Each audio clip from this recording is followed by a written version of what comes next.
experience in the field.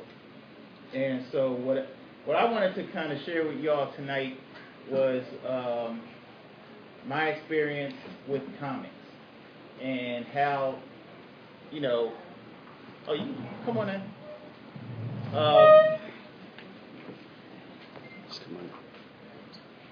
Basically, you know, I know we're anxious to want to get started in drawing, and to me, I think a big part of drawing comics is understanding who we are, like understanding ourselves and what it is that we want to create.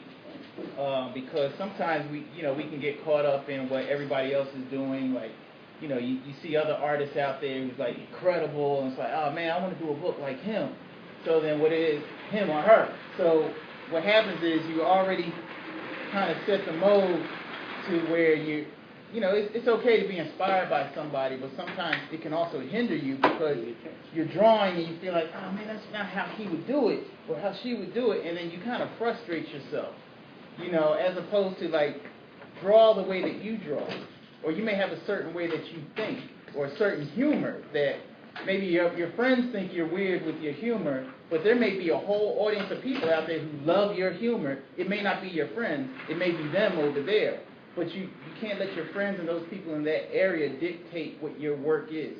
You have to say, this is what I want to create, and make it. Don't worry about what anybody else thinks. Don't worry about, well, is this the standard of what's hot right now? You can't worry about any of that because you make it hot. You make something out, you put something out there that, even though you haven't seen it out there, that's what's going to make your book stand out that much more, because it's a reflection of you. And that's the thing about art. Art is about individuality. It's about, when I look at this piece, I know my man right there. He had to have done this because that's the style that I see in his work. Or, you know, young lady right here, she has a certain style.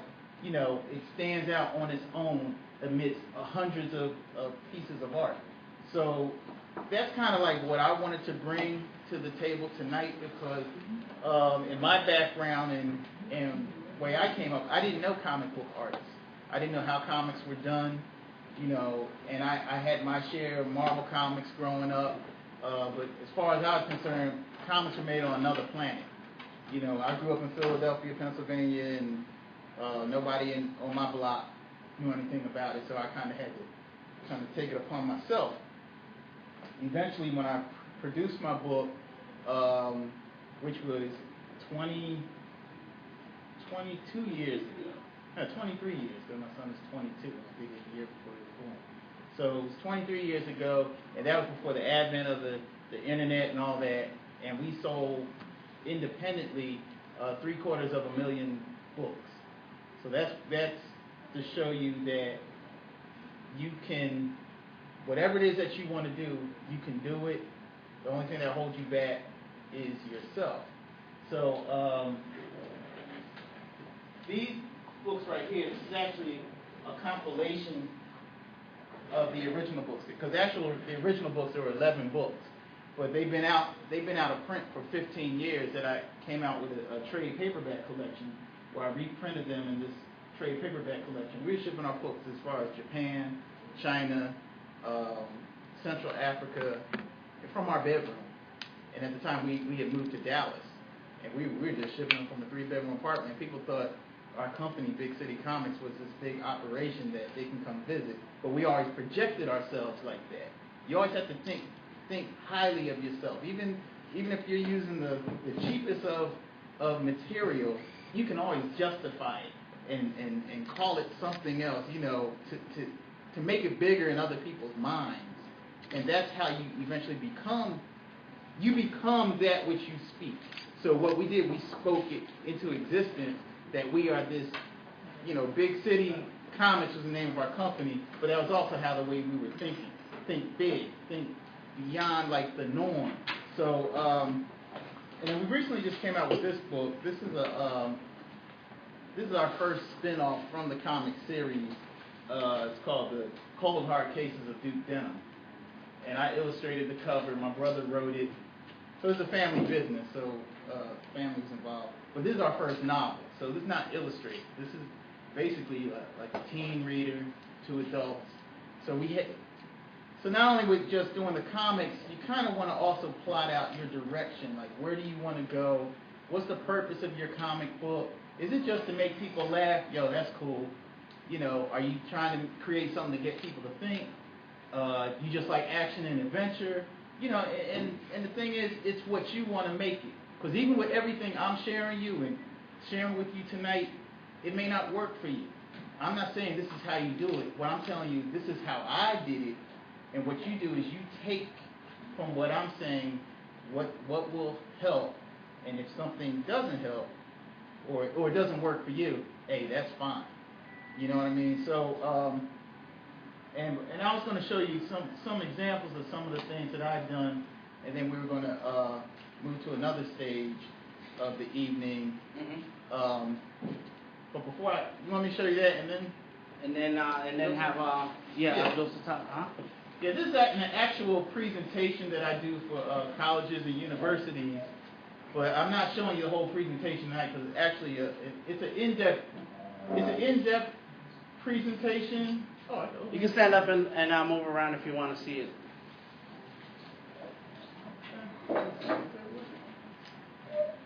You got the wrong file up.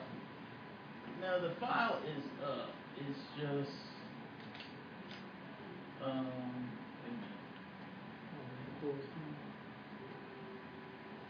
yeah, I was trying to make it full screen. It's over there to the right. Yeah, I'll just scroll through here. Okay. Yeah, but I'm going to kind of skip through here. Yeah, that's me and my brothers, because it was a family business, and I was talking about how, you know, we collected Marvel and DC growing up, and, you know, this is my first comic I did when I was in 3rd grade, so this kind of shows how far back it goes. Whoa. So you have the younger kids back here who draw, and you never know who these guys are going to be sitting in the back of the room. You never know whose presence you're sitting in 10 years from now, what these gentlemen in the back can be doing, or any of you in here. Because, you know, somebody may look at that and be like, this kid, you think he can draw. You know what I mean? But it's like we can't look at people like that. We can't even look at ourselves like that, because you never know what you can accomplish 5 years from now, 10 years from now, because you're serious about what you do.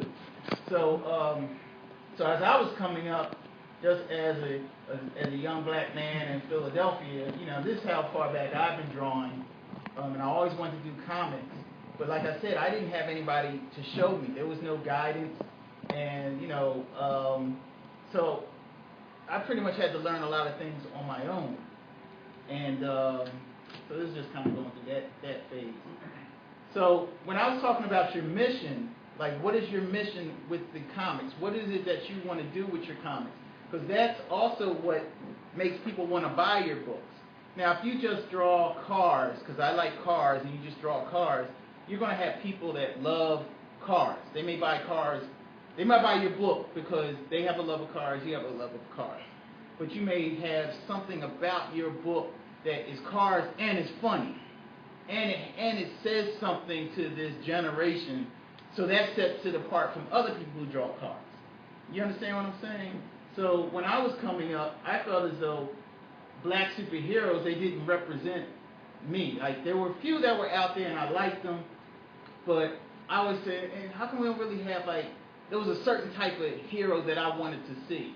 Now, he wasn't stereotypical and all that, so it took years for it to manifest in me. But when I looked in the comics, all the time the black superheroes were either a sidekick character, or they were stereotypical, or they didn't carry their own title. You know, so there was always something there when I was younger. I didn't realize one day I'd be the one contributing to that. So basically, you know, these are pictures of my father and my brother, and this is the longer presentation. And I was talking about the things that inspired me outside of comics, but it also became part of the comics. Was that I was heavy into history and looking at the history of slavery and our conditions in America, and, you know, those are just things that I understood. And I also liked adventure, and I liked comedy, I liked Star Wars, I liked all of that, but I also had I was also cognitive of my history and what was going on. And I was looking at how this particular comic right here, how there was a stereotypical scene going on here with Luke Cage and Dr. Doom, and Luke Cage chased Dr. Doom across the galaxy to collect $200. There you go. And I was like, wow, that was really a stereotypical move in terms of, like, you really don't see that happening with the other superheroes that they had happening with the black superheroes. So I burned my comic collection when I was in like 7th grade, and I was done with it. And then my father gave me these comics on Black history, and that kind of opened me up more. It's like, wow, man, comic books, but it's telling history. You know, that's pretty unique. You know, and then Fat Albert came along, and that was, you know, and plus they were kids from Philly, and we're from Philly, so we kind of identified with that. And then moving along, you know, I saw artwork like Father and Funkadelic's album, and this is the guy who's illustrating Overton Lloyd. He's a big influence on me, and I really liked his style, along with Ernie Barnes, who did the artwork for Good Times, Mort Drucker, who did Mad Magazine. You know, I liked all of that stuff coming up, so I kind of took in everything. Everything became a part of who I was. And my oldest brother, Mike, who recently passed away, he was the one who first got me into like hip hop by giving me an album by Grandmaster Flash, and that was in the early days of hip hop in its inception. So since I was done with comics, but still had like this mind state for creating things that like supernatural, and to me hip hop was like supernatural. It was like bigger than any other form that I've experienced before. So, you know, me and my friends were into DJing, and Philly was a big graffiti town, so a lot of my friends were writers and stuff like that, and to me it was like something that was like, man, this needs to be like in an adventure, you know, and that's how I saw it growing up.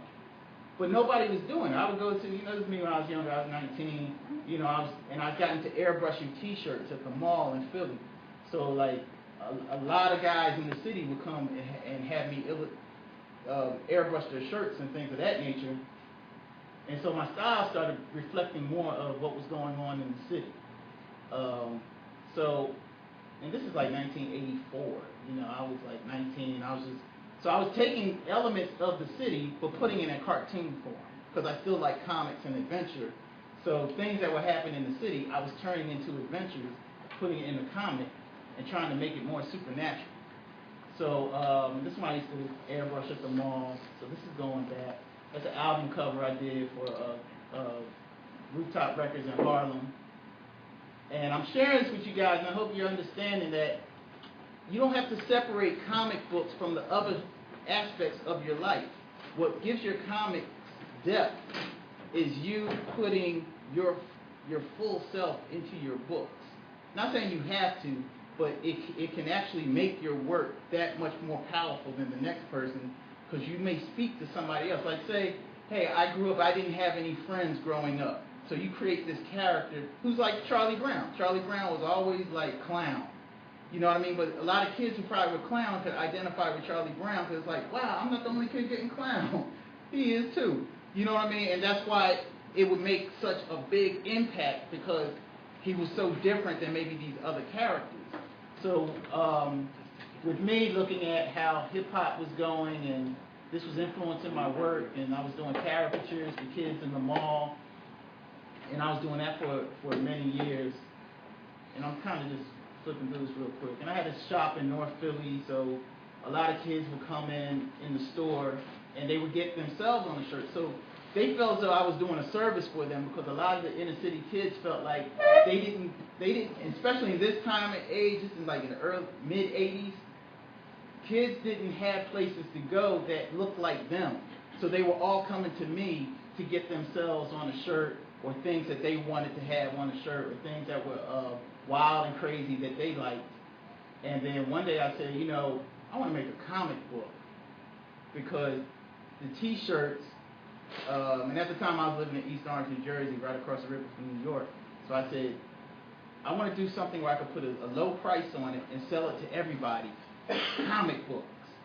So there was an event in New York called the Black Expo New York, and my brothers and I got together and we made the first issue of BrotherMan. And BrotherMan was a culmination of all the things that you saw. It was comic books, it was hip hop, it was science fiction, it was a mythological universe. It was about resurrection of our communities. Like, there's a lot of foul things going on in our community, and it's like, we got to rebuild it. We need a hero. So, but we didn't want it to be corny. We wanted it to be something that was like something that we would like to see. We didn't want it to be stereotypical, like Luke Cage and all that, but we wanted him to be powerful like Luke Cage, you know. And then what happened was we came out with the first book. The first book, we did a print run of 10,000 books. We reprinted that book 10 times. So there was 100,000 of just issue number 1 on the streets. And when we first came out, we weren't welcomed by everybody. We did our first, at the Black Expos, we did really well. We traveled all around the country. We did it on our own bill. But when we did our first comic convention we went to, they didn't recognize us as publishers, and we got kicked out. And so we knew that we were dealing with a lot of racial indifferences, but at the same time, it was kind of cool because it's like, oh man, okay, we're making a dent. So these are some of the characters from the book that we recently have been revamping and revising. And the book kind of teeters between reality and fantasy.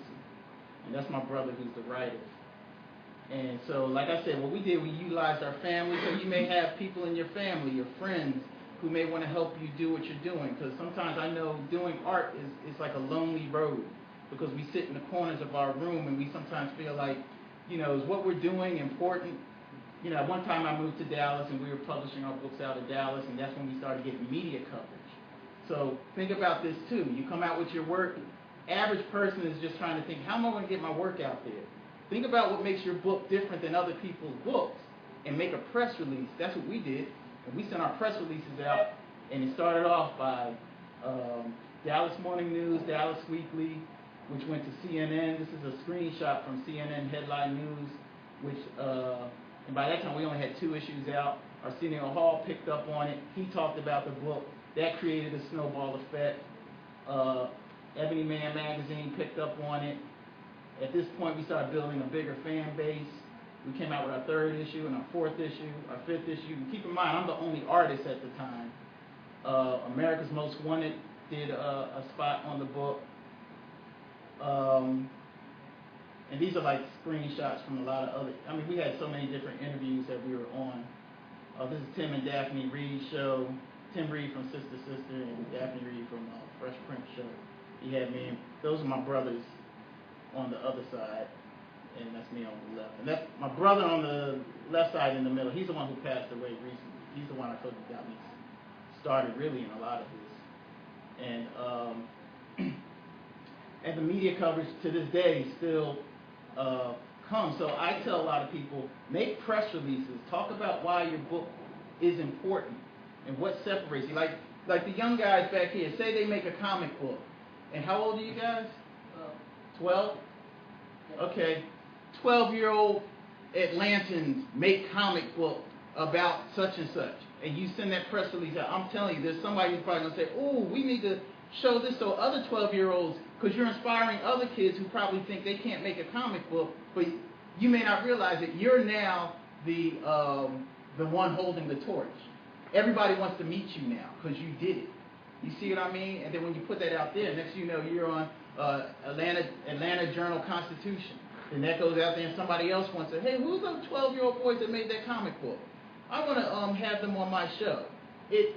Trust me, it's not as hard as you think it is. And there's a lot of people who really want to promote young people who are doing positive things. And creating comic books and things like that as creativity. And a lot of schools have cut a lot of this out, where parents are looking for ways to promote and get their children involved in this business. So, as you can see, it just kept snowballing from article to article. And this is not even all the articles we were in. This is from Tokyo, Japan. We didn't even know we were written up in that. Somebody from Tokyo mailed it to us. So, you know, this is just some of the other artwork from the comic book.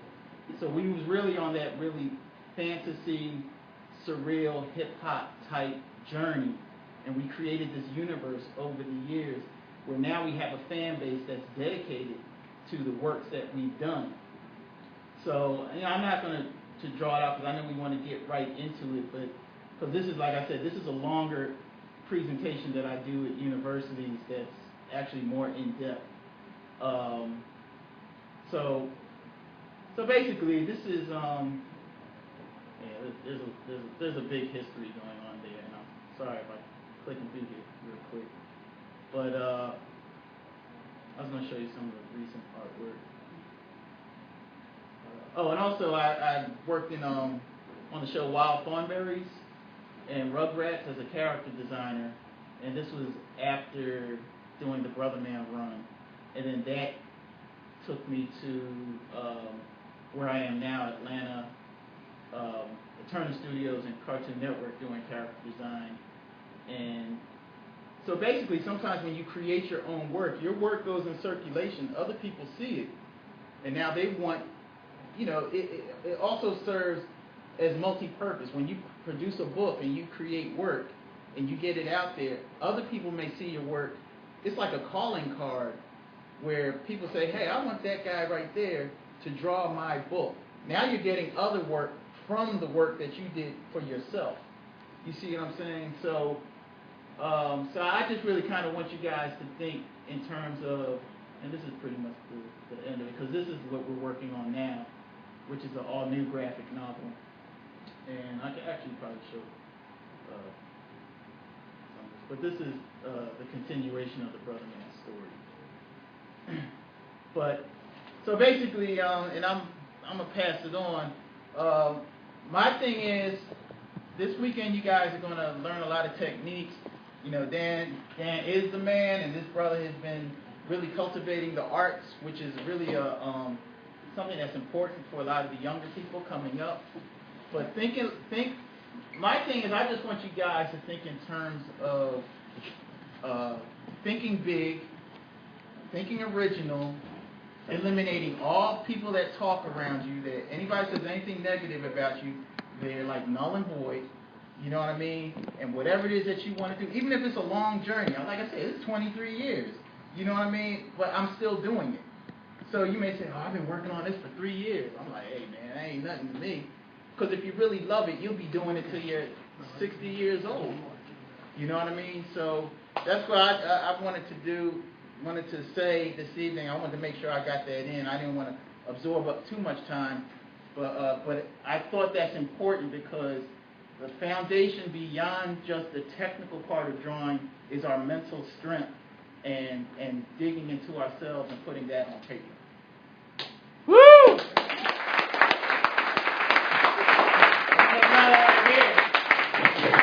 Every time I hug him, I want to rub his hand on me like, yeah, give me some of that skills, baby.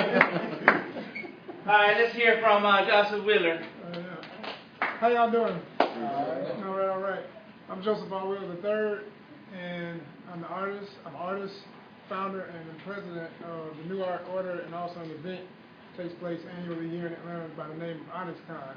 How many of y'all already heard of HonestCon? Just curious. I saw somebody. All right, that's what I'm talking about. Love it.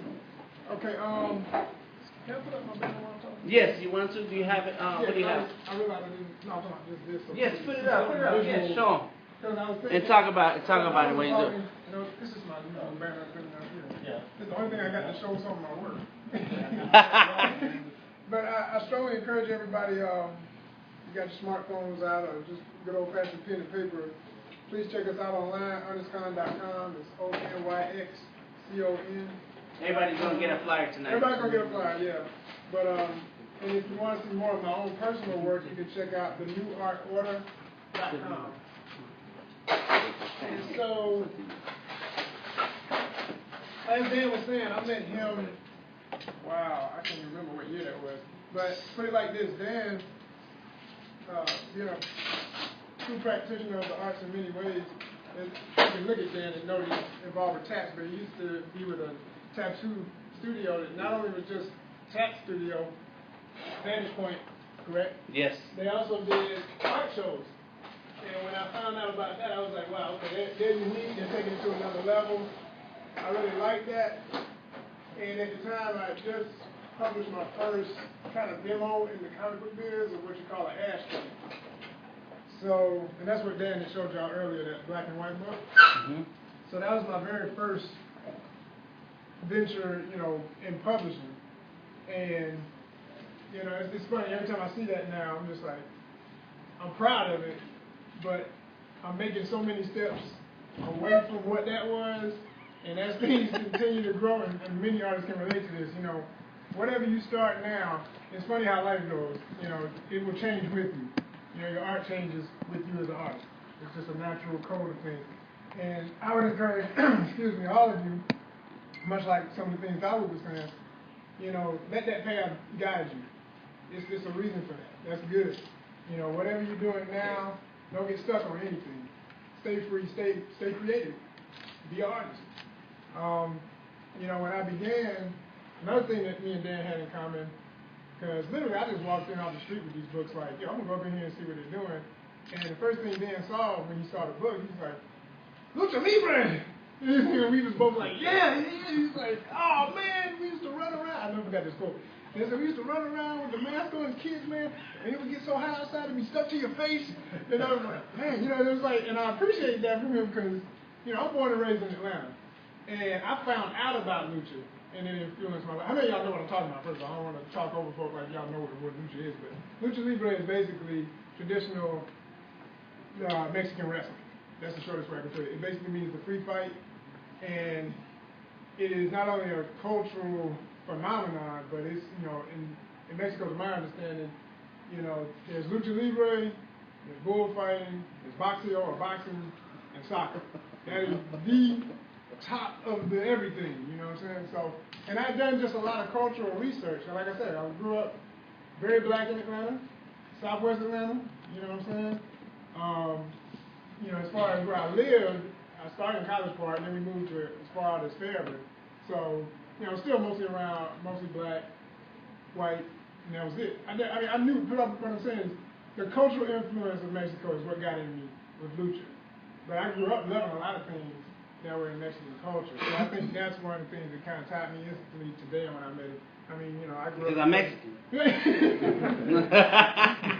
You know, and we know our history. That's the other thing I picked up on Dan when I met him, that, you know, he wasn't Mexican in the sense of only nationality. He knew a lot about human history, and I picked that up in his art. I mean, he was drawing Kemetic, ancient Egyptian work. He was doing it. I was like, yo, there's some other stuff over here. I like this. You know, it was a true connection to the path of humanity. So all that to say, the New Art Order, that's what the NAO stands for. I started that title when I was in college, and it was primarily a answer to, at the time, I don't want to get too esoteric and off on a tangent and tell my whole life story, but at the time in hip-hop, you know, there was a lot of scared talk about the New World Order. New World Order, man. The New World Order is coming, and it's going to change everything, and we're going to all be robots, and nobody's going to have no freedoms, and et cetera, et cetera. And that's not to, you know, make lightly of a lot of things coming to pass, but I got instantly frustrated and said, well, you know what? Let it come. I'm going to have my part, and it'll be the art. You know, it's like, I'm not going to just, you know, lay down and not continue what I'm here to do. So I took it as, you know, a calling to establish a name for what I was wanting to make my company for the rest of my life, and so that was the New Art Order. Onyx Con was a result of many things. Basically, growing up in comics, you know, I'd say in middle school is when I really got deep in comics. You know, I was aware of comics. I mostly just watched, you know, animated cartoons like Super Friends and all that stuff, and pretty much any cartoon anybody here of my generation can name, yeah, me, you, and all of us, we was in it. And all the shows that were associated, Incredible Hulk and V and all that, you know, grew up watching all that. But by the time I hit middle school, a friend of mine who was into comics deep kind of made me feel funny. Like, dang, why didn't I get to this when I was younger? But for some reason, I just didn't read them. But boy, when I did, and I found out about my first comic book shop. There's a place called Titan Comics off of Riverdale Road. Folks know what's up. Yeah. Mm-hmm. That was my first comic shop, and you know, that is just, I can just remember walking in the first day, and I was just like, yeah, this is me, you know. And I pretty much kept going up in that place till college, and I remember around college, I kind of dropped off at a certain point. I was getting a little bit more into music in general, as far as just being a listener, and that kind of took my attention for a while. But then some friends of mine in school, I was at Atlanta College of Art, and they got bought out by SCAD, for those who don't know what Atlanta College of Art is. But basically, they were talking about a book called Tribe that had just come out, an independent, black produced group. It was called Tribe, and it was Larry Stroman and Ty Johnson. Ty Johnson. And I didn't know anything about it. And these guys were in the dorm talking about it, like, you know, man, this is the greatest thing that has ever dropped on the planet. And I was like, what is it? And somebody went in their box and pulled it out. And I can remember as soon as they handed it to me, they act like, you know, don't do anything. Just be light when you pull the plastic. I was like, dang, like that, you know. So that made me feel like, okay, I've been out of comics too long. I need to go back to a shop, see what's happening. So I gradually started going back to the shops, checking out what was happening. And I liked the changes I was seeing. I mean, it had been through, I guess you could call what they used to call the glut after the Batman movie kind of ruined the market. And everybody's doing all the foil covers and the wacky artists. And somebody knows what I'm talking about, that era? Yeah.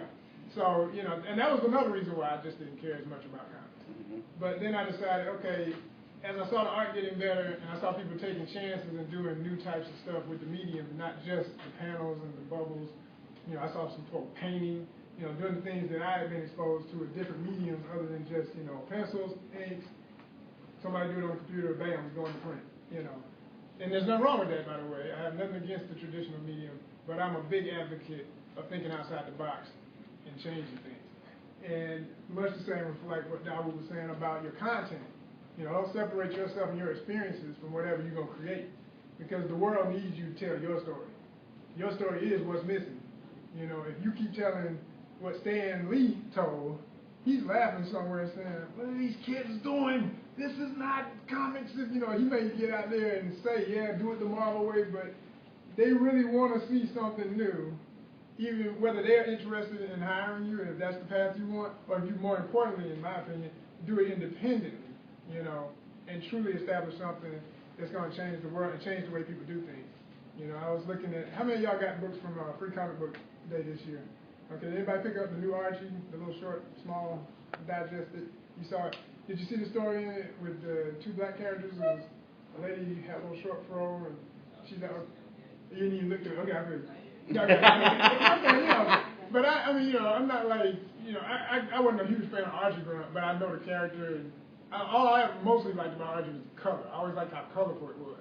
So I'm looking through it, and I was cracking up on the story because they're trying to update it, but still keep it retro. It's like it still acts like 1950s, but it's trying to be new. Like folk got cell phones and stuff, you know.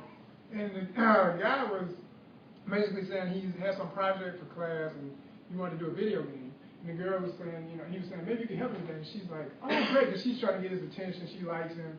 And the whole point of the story is about the end after she tells him how the market's changing and, you know, there's more girls reading books now. And you can really get in on this if you just get smart and get into what we like. Well, what do you like? And she takes him around and says, you know, we like makeup and hair and clothes, being pretty and blah, blah, blah, blah, blah, blah. And I'm thinking, this is total crap. Like, yeah, that may be true for some women, but most of the ones who, I mean, in my opinion, I would think, you know, I'm a 37, I don't know everything, these other generations, but I'm saying, they may not be so absorbed in the makeup if a girl who's in the games can go get the new DC fighting game that's out. She might not buy the lipstick, you know what I mean? So it was kind of corny still. And that's what I'm saying about the new voice that needs to be there. Because obviously these writers are still old as I don't know what, trying to update some stuff. So I think the most important thing that can come out this weekend is you being authentic, and let this be a true networking opportunity. Don't leave here without anybody's name, number, or whatever, so you can stay in touch with each other, make contacts, and continue to build. And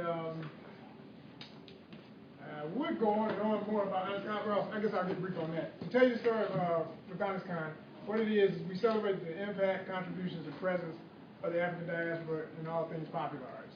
Okay? And that in no way excludes anyone, because what we want everybody to realize is one of the brothers who came up with the phrase the Black Age, or the Black Age of comics, Tertel Only. He's considered the father of the Black Age movement, and he did the first convention of this kind in 1993. Show you how time works. I was graduating high school, had no idea.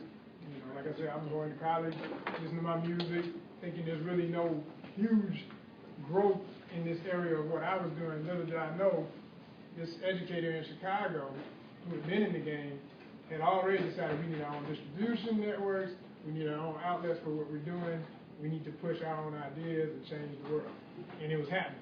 And as a result, you now have, like what I have on my t-shirt here, which is one of my other primary influences, the East Coast Black Asia Comics Convention in Philadelphia, Dawud's home.